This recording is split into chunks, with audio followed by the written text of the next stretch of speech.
welcome back to my channel, and in today's video I want to show you how I make some of my digital art. So if you don't already know, I've been freelancing for 2 years now. Yeah, so I have a small business called emmadesignsco. You can find me on social media such as Instagram, link in the description.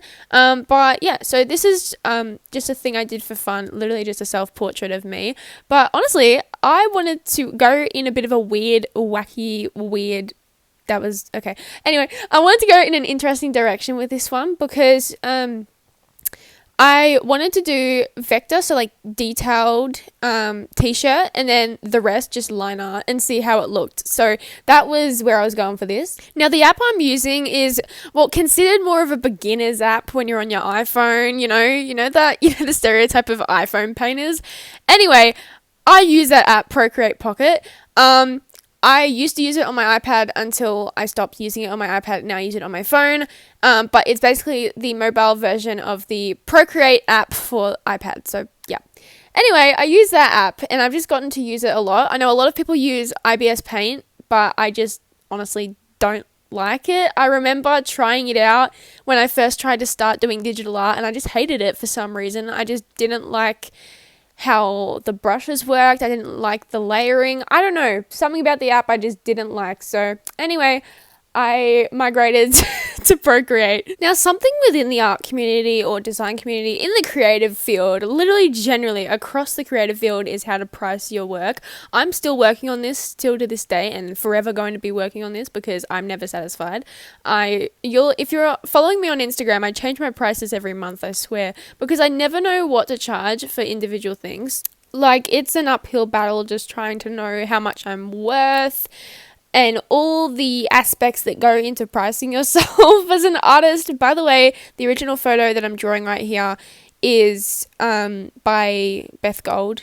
Beth Gold took it. It was on her, I think, YouTube posts or something. I don't know. Anyway, so credit to her for this photo. But don't know what I'm really doing. I'm kind of just following an outline by tracing the leaves and like the details in the leaves. Honestly, it turns out kind of shit. Am I allowed to say that? Okay, so for context, I'm doing 2 portfolio subjects. So I'm doing VCE art making and exhibiting, which is formerly known as studio arts, which is just art making and then exhibiting. And I'm also doing visual communication design, which is the graphic design aspects. There's also like that covers communications, environmental and industrial. My teacher would be very proud of me. Anyway, I just wanted to, I don't know where I was going with this voiceover. What I was trying to say is that because of my limited time to do commissions, because I am so busy with VCE, with school, year 12, casually just doing year 12, I make these YouTube videos about, weeks in my life, and I show you behind the scenes. I show you barely anything. I show you 3 to 5 minutes, or maybe even 10 minutes, but barely even that, of my week. But honestly, you don't see when I cry. You don't see when I get burnt out. Like right now, I'm feeling kind of burnt out, unmotivated to do any art whatsoever because Unit 3 work is just being marked. And my Unit 3 portfolio for Viscom has just been marked, and I was kind of disappointed with the score. It was a good score, just I would have liked a bit of a higher score, and I thought I did better than I did. But anyway, I'm gonna just stop talking about it. I feel like as VCE students, or as students in general, we put a lot of hard work. What now? What did I just say? What now? We put a lot of hard work into our art, and to get back a crappy grade isn't the best feeling. So it's not surprising that people get unmotivated, or like literally just generally get unmotivated. I'm kind of feeling unmotivated right now because of just getting my marks back and just feeling like, ugh, have to do another whole semester. No, not semester. No, I've only got 1 term and 2 weeks left of year 12. Damn. For someone who was going to drop out after year 10 because of the toll of the pandemic, I'm doing pretty well. I'm not going to lie, I'm doing pretty well. Until I tell you that I want to go unscored VCE, you're going to be really proud of me.